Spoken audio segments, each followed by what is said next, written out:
আসানসোল উত্তর বিধানসভা কেন্দ্রের বিধায়ক ও রাজ্যের শ্রম ও আইনমন্ত্রী মলয় ঘটক শুক্রবার জুবলি মোড় থেকে ইন্দ্রিয়া চক স্কপ গেট পর্যন্ত রাস্তার পুনর্নির্মাণের কাজের শিলান্যাস করলেন। এই রাস্তার পুনর্নির্মাণের কাজ আসানসোল দুর্গাপুর উন্নয়ন পর্ষদের তত্ত্বাবধানে সম্পন্ন হবে। শহরের অন্যতম ব্যস্ত রাস্তা বিবেকানন্দ সরণির নতুন করে নির্মাণের জন্য 14 কোটি টাকা বরাদ্দ করা হয়েছে। শুক্রবার এক অনুষ্ঠানের মাধ্যমে এই প্রকল্পের শিলান্যাস করা হয়। মলয় ঘটক ছাড়াও উপস্থিত ছিলেন জেলা শাসক এস পন্নাবালাম, আসানসোল দুর্গাপুর উন্নয়ন পর্ষদের চেয়ারম্যান কবি দত্ত, ডেপুটি মেয়র অভিজিৎ ঘটক, ব্যুরো চেয়ারম্যান অনিমেষ দাস সহ অন্যান্য বিশিষ্ট ব্যক্তিরা। এই রাস্তার পুনর্নির্মাণ সম্পন্ন হলে আসানসোল শহরের যানবাহন চলাচল আরও সুগম হবে।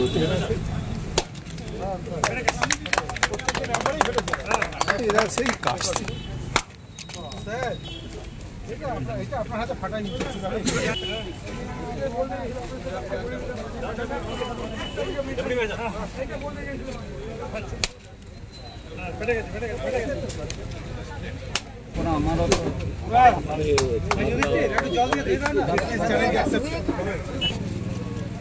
চেয়ারম্যান সাহেব একটু যান চেয়ারম্যান হালকা দিলে হয়ে যাবে।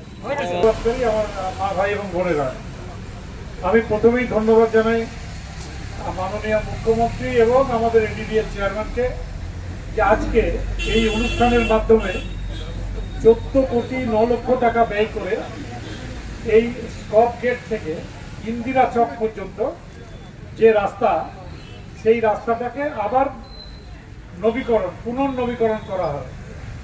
অর্থাৎ এই রাস্তাটা আবার নতুনভাবে তৈরি হবে এবং এই রাস্তাটা সাজানো হবে গ্রিল দিয়ে, নানা রকম ভাবে লোকের যাতায়াতের যাতে কোনো অসুবিধা না হয়, ঝকঝকে ভাবে ইয়ে দেওয়া হবে। রোড মার্কিং থাকবে, ক্যাট সাইড থাকবে এবং রাস্তাটার মধ্যে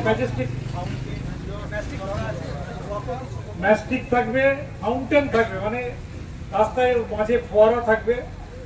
এরকম ভাবে এই রাস্তাটাকে সাজানো হবে। বাইরের থেকে লোক এলে যাতে মনে করে আমরা এমন একটা শহরে ঢুকলাম যে শহরটা খালি আমাদের জেলার নয়, রাজ্যের নয়, ভারতবর্ষের অন্যতম একটা জায়গা হিসেবে মানুষের সামনে আগামী দিনে প্রতিফলিত হবে। তো তাই